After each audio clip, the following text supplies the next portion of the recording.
ಎಲ್ಲಿ ಈ ಚಿತ್ರ ಸೋತು ಮೇಲೆ ಎಲ್ಲರೂ ಮಾಡ್ತಾ ಇರೋದಂಥ ಆರೋಪಗಳನ್ನೆಲ್ಲ ಗಮನಿಸ್ತಾ ಇದ್ದಂಥ ತಮ್ಮ ಜೀವನನ ಕನ್ನಡಕ್ಕೋಸ್ಕರ ಮುಡುಪಾಗಿಟ್ಟಿದ್ದಾರೆ. ಇದರಲ್ಲಿ ಮಾಡಿದಂಥ ರಮೇಶ್ ಅವರ ಪಾತ್ರನ ಕನ್ನಡದಲ್ಲಿ ರಮೇಶ್ ಅವ್ರು ಮಾಡಿದ್ರೆ ತೆಲುಗು.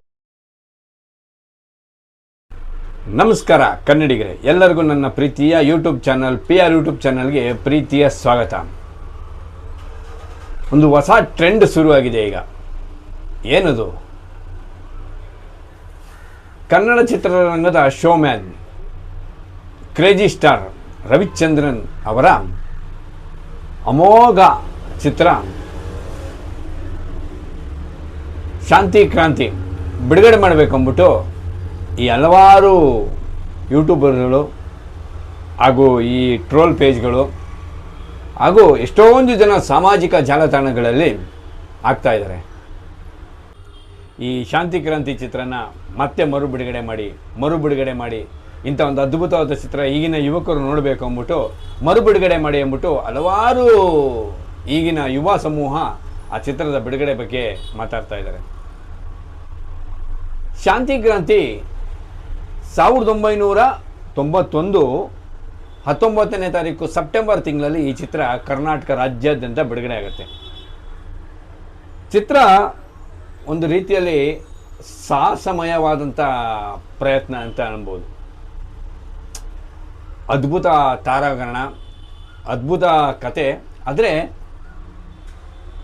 ಎಲ್ಲಿ ಈ ಚಿತ್ರ ಸೋತು, ಏನಕ್ಕೆ ಈ ಚಿತ್ರ ಕನ್ನಡಿಗರಿಗೆ ಇಷ್ಟ ಆಗಿಲ್ಲ, ಯಾವುದೂ ಗೊತ್ತಿಲ್ಲ. ಆದರೂ ಒಂದು ಒಳ್ಳೆಯ ಪ್ರಯತ್ನಕ್ಕೆ ಸೋಲಾಯಿತು ಅಂತ ಹೇಳ್ಬೋದು. ಈ ಚಿತ್ರಕ್ಕೂ ಮತ್ತು ಅಣ್ಣವ್ರಿಗೂ ಒಂದು ಸಂಬಂಧ ಇದೆ. ಏನು ಆ ಸಂಬಂಧ? ಈ ಚಿತ್ರದ ಬಿಡುಗಡೆಯ ಸಮಯದಲ್ಲಿ ಪತ್ರಿಕಾಗೋಷ್ಠಿಗಳನ್ನೆಲ್ಲ ಕಡೆ ಮಾಡ್ತಾರೆ. ನಿಮಗೆ ಈಗೆಲ್ಲ ಮಾಡ್ತಾಯಿದ್ರೆ ಪತ್ರಿಕಾಗೋಷ್ಠಿನೆಲ್ಲ ಮಾಡ್ತಾರೆ. ಮಾಡಬೇಕಾದ್ರೆ ಈ ಚಿತ್ರದಲ್ಲಿ ಕೆಲವೊಂದಿಷ್ಟು ಪತ್ರಕರ್ತರು ಮಾತಾಡ್ತಾ ಇರ್ಬೇಕಾದ್ರೆ ರವಿಚಂದ್ರನ್ ಅವರು ಕೂತಿರ್ತಾರೆ, ಅವರು ಮಾತಾಡ್ತಾ ಇರ್ತಾರೆ. ಅಲ್ಲಿ ಏನೋ ಒಬ್ಬ ಪತ್ರಿನಿಧಿ ಏನೋ ಒಂದು ಕೇಳಿದಾಗ ಅವ್ರಿಗೆ ಉತ್ತರ ಕೊಡೋಕ್ಕಾಗಲ್ಲ. ಅಂದರೆ ಅವ್ರಿಗೆ ಅಷ್ಟಾಗಾಗ ಕನ್ನಡ ಬರ್ತಾಯಿದ್ದಿಲ್ಲ. ಮೂಲತಃ ರವಿಚಂದ್ರನ್ ಅವರು ತಮಿಳವರಾಗಿರ್ತಾರೆ. ಅವ್ರಿಗೆ ಆ ಉತ್ತರ ಕೊಡೋಕ್ಕಾಗ್ದೇನೆ ಅವರು ಸ್ವಲ್ಪ ತಡಬಾಡಿಸಿ ಇಂಗ್ಲೀಷಲ್ಲಿ ಮಾತಾಡಿ ಅಂತ ಏನೋ ಅಂದಿರ್ತಾರೆ. ಇದು ನನಗೆ ಗೊತ್ತಿರೋ ಮಾಹಿತಿ ಪ್ರಕಾರ. ಅಲ್ಲಿ ನಿಜವಾದ ಏನು ನಡೆದಿದೆ ನನಗೆ ಗೊತ್ತಿಲ್ಲ. ಆಗ ಅವರು ಇಂಗ್ಲೀಷಲ್ಲಿ ಕೇಳಿ ಅಂದಾಗ ಇವರು ನೀವು ಕರ್ನಾಟಕದಲ್ಲಿದ್ದೀರಿ, ಕನ್ನಡ ಮಾತಾಡಿ ಹೆಂಗೆ ಅಂತ ಏನೋ ಒಂದು ಇದಾಗತ್ತೆ. ಅವರೇನೋ ನಾನು ಕನ್ನಡ ಬರಲ್ಲ ಹಂಗೆ ಅಂದಿರ್ತಾರೆ. ಆ ಸಮಯದಲ್ಲಿ ಮಿಸ್ಅಂಡರ್ಸ್ಟ್ಯಾಂಡಿಂಗ್ ಆಗಿ ರವಿಚಂದ್ರನ್ ಅವರು ಕನ್ನಡಕ್ಕೆ ಏನೋ ಅಂದುಬಿಟ್ರು ಅನ್ನೋ ಒಂದು ಆ ಸುಳ್ಳು ಸುದ್ದಿ ಇಡೀ ರಾಜ್ಯಾದ್ಯಂತ ಹರಡ್ಬಿಡತ್ತೆ. ಆಗ ಕನ್ನಡಿಗರಿಗೊಂಥರ ಆವೇಶ ಹೆಚ್ಚಾಗತ್ತೆ. ಕನ್ನಡಕ್ಕೆ, ನಮ್ಮ ಜೀವಕ್ಕೆ ಏನೋ ಬೈದ್ಬಿಟ್ರು ರವಿಚಂದ್ರನು ಅಂತ ಹೇಳ್ಬಿಟ್ಟು ರವಿಚಂದ್ರನ್ ಅವರ ಮೇಲೆ ಎಲ್ಲಂದರಲ್ಲಿ ಪ್ರತಿಭಟನೆಗಳ ಆರಂಭ ಆಗುತ್ತೆ. ಅವರು ಚಿತ್ರ ಬಿಡುಗಡೆ ಆದ ಅಲ್ಲೆಲ್ಲರ ಬಿಡುಗಡೆ ಆಗಿದ್ದರೆ ಆ ಚಿತ್ರದ ರೀಲ್ಗಳನ್ನ ತಂದು ಸುಟ್ಟಾಕ್ತಾರೆ. ಹಾಗೆ ಅವರ ಮನೆಗೆಲ್ಲ ಕಲ್ಲು ಸಹ ಹೊಡಿತಾರೆ. ಇದರಿಂದ ರವಿಚಂದ್ರನ್ ಅವರಿಗೆ ಒಂಥರ ಮಾನಸಿಕ ಹಿಂಸೆ ಆಗ್ಬಿಡುತ್ತೆ. ಏನಪ್ಪ, ನಾನು ಇಂಥ ಒಂದು ಅದ್ಭುತವಾದ ಚಿತ್ರಗಳು ಮಾಡ್ತಾಯಿದ್ದೀನಿ, ಅದಕ್ಕೆ ಹಿಂದೆ ಬಂದಂಥ ರಣಧೀರ, ಪ್ರೇಮಲೋಕ ಅನ್ನೋ ಚಿತ್ರಗಳು ರೆಕಾರ್ಡ್ ಆಯಿತು, ಇಷ್ಟೆಲ್ಲ ನಾನು ಕನ್ನಡಿಗರಿಗೆ ಕೊಟ್ಟಿದ್ದೀನಿ, ಇವರು ಯಾಕೆ ನನ್ನ ಹಿಂಗೆ ಮಾಡ್ತಾಯಿದ್ದಾರೆ, ಏನು ತಪ್ಪು ಮಾಡಿದೆ ನಾನು, ಅವ್ರೇನು ನಾನು ಮಾತಾಡೇ ಇಲ್ಲ, ಆದರೂ ಯಾಕೆ ಈ ಥರ ನನ್ನನ್ನು ಇದು ಮಾಡ್ತಾಯಿದೆ ಅಂತ ಅವ್ರಿಗೆ ತುಂಬ ಬೇಜಾರಾಗುತ್ತೆ. ಈ ಗಲಾಟೆಗಳು, ಈ ಪ್ರತಿಭಟನೆಗಳು, ರವಿಚಂದ್ರನ್ ಮೇಲೆ ಎಲ್ಲರೂ ಮಾಡ್ತಾ ಇರೋದಂಥ ಆರೋಪಗಳನ್ನೆಲ್ಲ ಗಮನಿಸ್ತಾ ಇದ್ದಂಥ ಅಣ್ಣವರು ಒಂದಿಷ್ಟುದ್ದ ಪತ್ರಿಕೆಯಲ್ಲಿ ಪತ್ರಿಕಾ ಹೇಳಿಕೆಯನ್ನು ಬಿಡುಗಡೆ ಮಾಡ್ತಾರೆ. ನೋಡಿ ಕನ್ನಡಿಗರೇ, ರವಿಚಂದ್ರನ್ ಅವರು ನಮ್ಮವರು, ನಮ್ಮ ಕನ್ನಡಿಗರು. ಅವ್ರ ಮಾತೃಭಾಷೆ ತಮಿಳೇ ಆಗಿರ್ಬೋದು, ಆದರೆ ಅವರು ಇರೋದು ಈಗ ಇಲ್ಲಿ ಕರ್ನಾಟಕದಲ್ಲಿ. ಎಂಥ ಅದ್ಭುತವಾದ ಚಿತ್ರಗಳನ್ನ ಕೊಡೋಕ್ಕೆ ಸ್ಟಾರ್ಟ್ ಮಾಡಿದ್ದಾರೆ. ಪ್ರೇಮಲೋಕ, ರಣಧೀರ, ಇಂಥ ಅದ್ಭುತವಾದ ಚಿತ್ರಗಳನ್ನ ಕೊಡೋಕ್ಕೆ ಸ್ಟಾರ್ಟ್ ಮಾಡಿದ್ದಾರೆ. ಪ್ರೇಮಲೋಕದಿಂದ ಇಡೀ ಇಂಡಿಯಾನೇ ಈ ಕಡೆ ತಿರುಗಿ ನೋಡ್ತು. ಇಂಥ ಒಂದು ಅದ್ಭುತ ಚಿತ್ರ ಕೊಡ್ತಾ ಇರೋಂಥ ಒಬ್ಬ ರವಿಚಂದ್ರನ್ ನಮ್ಮವನು, ಯಾಕೆ ಅವ್ರಿಗೆ ಈ ಥರ ಮಾಡ್ತಾ ಇದ್ದೀರಾ?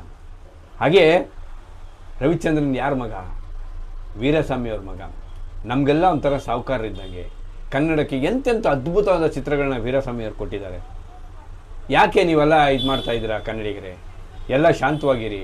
ಅವ್ರು ಏನೋ ಅವ್ರು ಹೇಳಿದ್ರೋ ಬಿಟ್ಟರೋ ಗೊತ್ತಿಲ್ಲ, ಒಂಚೂರು ತಪ್ಪು ಮಾತಾಡಿರ್ಬೋದೋ ಇಲ್ಲ ಮಾತಾಡದೇ ಇರ್ಬೋದೋ, ಏನೋ ಒಂದು ಮಿಸ್ಅಂಡರ್ಸ್ಟ್ಯಾಂಡಿಂಗ್ ಇದೆ. ದಯವಿಟ್ಟು ಯಾರೂ ಪ್ರತಿಭಟನೆ ಮಾಡಬೇಡಿ, ಅವ್ರ ವಿರುದ್ಧ ಆರೋಪ ಮಾಡಬೇಡಿ. ಅವರು ನಮ್ಮವರು, ಅವ್ರನ್ನ ನೀವೆಲ್ಲರೂ ಬೆಳೆಸಬೇಕು, ಅವರಿಂದ ಹಲವಾರು ಉತ್ತಮ ಚಿತ್ರಗಳು ನಮ್ಮ ಕರ್ನಾಟಕಕ್ಕೆ ಬರಬೇಕು, ಕನ್ನಡಿಗರಿಗೆ ನೀಡಬೇಕು ಅಂತ ಹೇಳ್ಬಿಟ್ಟು ಅನ್ನೋರೊಂದು ಪತ್ರಿಕಾ ಹೇಳಿಕೆಯನ್ನು ಶುರು ಮಾಡ್ತಾರೆ, ಬಿಡುಗಡೆ ಮಾಡ್ತಾರೆ. ಆ ಬಿಡುಗಡೆ ಮಾಡಿದ ತಕ್ಷಣವೇ ಅಲ್ಲಿವರೆಗೂ ನಡೀತಿದ್ದಂಥ ಎಲ್ಲ ಪ್ರತಿಭಟನೆಗಳು, ಆರೋಪಗಳು ಎಲ್ಲ ತಣ್ಣಗಾಗ್ಬಿಡುತ್ತೆ. ಅವ್ರ ಮೇಲಿದ್ದ ರವಿಚಂದ್ರನ್ ಮೇಲಿದ್ದ ಎಲ್ಲ ಕೋಪಗಳು ಸಹ ಎಲ್ಲರಿಗೂ ತಣ್ಣಗಾಗ್ಬಿಡುತ್ತೆ. ಅಣ್ಣವ್ರು ಮಾತಾಡಿದ್ದಾರೆ ಬಿಡಪ್ಪ, ಅಣ್ಣವ್ರಕ್ಕಿಂತ ನಾವೆಲ್ಲ ದೊಡ್ಡವರ, ಅಣ್ಣವ್ರು ಹೇಳ್ಬಿಟ್ಟಿದ್ದಾರೆ ಬಿಟ್ಬಿಟ್ರಿ ಅಂದ್ಬಿಟ್ಟು ಎಲ್ಲ ಕನ್ನಡಿಗರು ಸೈಲೆಂಟ್ ಆಗ್ಬಿಡ್ತಾರೆ. ನೋಡಿ ಅಣ್ಣವ್ರ ಮಾತಿಗೆ ಕನ್ನಡಿಗರು ಏನು ಬೆಲೆ ಕೊಡ್ತಾರೆ ಅಂತ. ಯಾಕಂದರೆ ಅಣ್ಣವರು ಆ ಥರ ನಡ್ಕೊಂಡಿದ್ದಾರೆ, ತಮ್ಮ ಜೀವನನ ಕನ್ನಡಕ್ಕೋಸ್ಕರ ಮುಡುಪಾಗಿಟ್ಟಿದ್ದಾರೆ. ಅದಕ್ಕೆ ಕನ್ನಡಿಗರು ಅಣ್ಣವ್ರ ಮಾತಿಗೆ ಆ ಬೆಲೆ ಗೌರವ ಕೊಡ್ತಾರೆ. ಸರಿ, ಇದಾಗತ್ತೆ. ಇದಾದ ನಂತರ ರವಿಚಂದ್ರನ್ ಅವರು ಕನ್ನಡಿಗರಿಗೆ ಕ್ಷಮೆ ಕೇಳ್ತಾರೆ. ನಾನೇನಾದ್ರು ತಪ್ಪು ಮಾತಾಡಿದ್ರೆ ಕ್ಷಮೆ ಇರಲಿ ಅಂದ್ಬಿಟ್ಟು ಅಣ್ಣವ್ರ ಹತ್ರ ಬಂದು ಅವರು ಆಶೀರ್ವಾದ ಪಡೆದು ಮುಂದೋಗ್ತಾರೆ. ಇದಿಷ್ಟು ಈ ಚಿತ್ರದ ಒಂದು ಚಿಕ್ಕ ಘಟನೆ ಬಗ್ಗೆ. ಇನ್ನು ಈ ಚಿತ್ರದ ಬಗ್ಗೆ ಹೇಳ್ಬೇಕಂದ್ರೆ, ಹೌದು ಈಗ ಈ ಚಿತ್ರ ರಿಲೀಸ್ ಮಾಡಲೇಬೇಕು. ಯಾಕಂದರೆ ಇದೊಂದು ಅದ್ಭುತವಾದ ಕತೆ. ಅದ್ಭುತವಾದ ಕತೆ ಅನ್ನೋಕ್ಕಿಂತ ಒಂದು ಅದ್ಭುತವಾದ ಸಾಹಸ ಅಂತ ಹೇಳ್ಬೋದು ನೋಡಿ. ನಿಮಗೆ ಅಣ್ಣವರ ಹಳೆಯ ಚಿತ್ರ ಮಹಿಷಾಸುರ ಮರ್ದಿನಿ, ಅದು ಮೊದಲ ಭಾರತದ ಪ್ಯಾನ್ ಇಂಡಿಯಾ ಸಿನಿಮಾ. ಅದಾದ ನಂತರ ನನಗೆ ಗೊತ್ತಿರೋ ಪ್ರಕಾರ ಇದೇ ಪ್ಯಾನ್ ಇಂಡಿಯಾ ಸಿನಿಮಾ. ಅಣ್ಣವರ ಚಿತ್ರದ ನಂತರ ಪ್ಯಾನ್ ಇಂಡಿಯಾ ಸಿನಿಮಾ ಆಗಿ ಬಂದಿದ್ದು ಇದೆ. ಈಗ ಏನಾಗುತ್ತೆ, ನಿಮಗೆ ಒಂದು ಭಾಷೆಯಲ್ಲಿ ತೆಗಿತಾರೆ, ಅದನ್ನ ಹಂಗೆ ಆಮೇಲೆ ಇನ್ನೊಂದು ಭಾಷೆಗೆ ಡಬ್ ಮಾಡಿಬಿಟ್ಟು ಎಲ್ಲ ಪ್ಯಾನ್ ಇಂಡಿಯಾ ಅಂದ್ಬಿಡ್ತಾರೆ. ಆದರೆ ಈಗ ನೋಡಿ, ಇದು ಒಂದು ರೀತಿಯಲ್ಲಿ ಅದ್ಭುತವಾದ ಪ್ಯಾನ್ ಇಂಡಿಯಾ ಸಿನಿಮಾ ಅಂತ ಹೇಳ್ಬೋದು. ಯಾಕೆಂದರೆ ನಿಮಗೆ ಈ ಚಿತ್ರದಲ್ಲಿ ಕನ್ನಡದಲ್ಲಿ ರವಿಚಂದ್ರನ್ ನಾಯಕರಾದರೆ, ಹಿಂದಿ ಮತ್ತು ತಮಿಳಿನಲ್ಲಿ ರಜನಿಕಾಂತ್ ಅವರು ನಾಯಕರಾಗ್ತಾರೆ, ತೆಲುಗಿನಲ್ಲಿ ನಾಗಾರ್ಜುನ ಅವರು ಆಗ್ತಾರೆ. ರಜನಿಕಾಂತ್ ಅವರು ಕನ್ನಡದಲ್ಲಿ ರವಿಚಂದ್ರನ್ ಅವರು ಮಾಡಿದ ಪಾತ್ರನ ಈ ಕಡೆ ರಜನಿಕಾಂತು ಮಾಡ್ತಾರೆ, ಆ ಕಡೆ ನಾಗಾರ್ಜುನ ಮಾಡ್ತಾರೆ. ಇನ್ನು ಇದರಲ್ಲಿ ಮಾಡಿದಂಥ ರಮೇಶ್ ಅವರ ಪಾತ್ರನ ಕನ್ನಡದಲ್ಲಿ ರಮೇಶ್ ಅವರು ಮಾಡಿದ್ರೆ, ತೆಲುಗು, ತಮಿಳು ಮತ್ತು ಹಿಂದಿಯಲ್ಲಿ ಈ ಪಾತ್ರನ ಸ್ವತಃ ರವಿಚಂದ್ರನ್ ಅವರೇ ಮಾಡ್ತಾರೆ. ಅನಂತ್ ನಾಗು ಮತ್ತು ಜೂಲಿ ಮತ್ತು ಖುಷ್ಬು ಈ 4 ಭಾಷೆಯಲ್ಲೂ ಸಹ ಅಭಿನಯಿಸ್ತಾರೆ.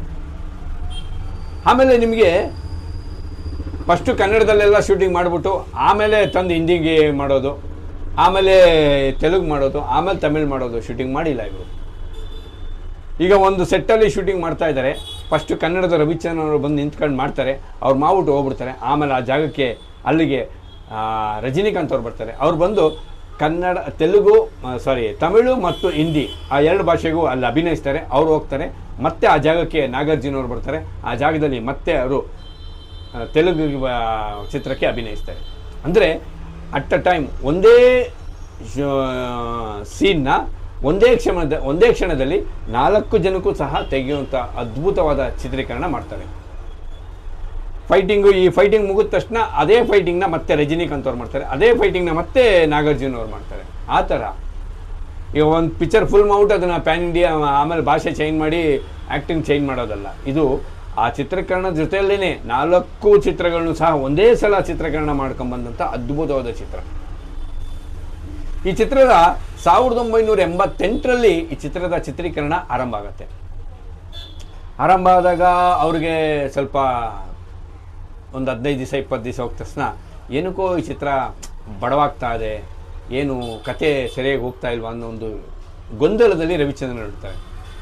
ಅವ್ರ ತಂದೆ ನೀಡಿದಂಥ ಪ್ರೋತ್ಸಾಹ ಸಹಕಾರ ಅವ್ರು ನಿಜಕ್ಕೂ ಮರೆಯಲ್ಲ. ಅವ್ರು ಈಗಲೂ ಅವ್ರ ತಂದೆ ಎಷ್ಟೋ ಕಡೆ ನೆನೆಸ್ಕೊಂತಾರೆ ಈ ಚಿತ್ರಕ್ಕೋಸ್ಕರ. ಆಗ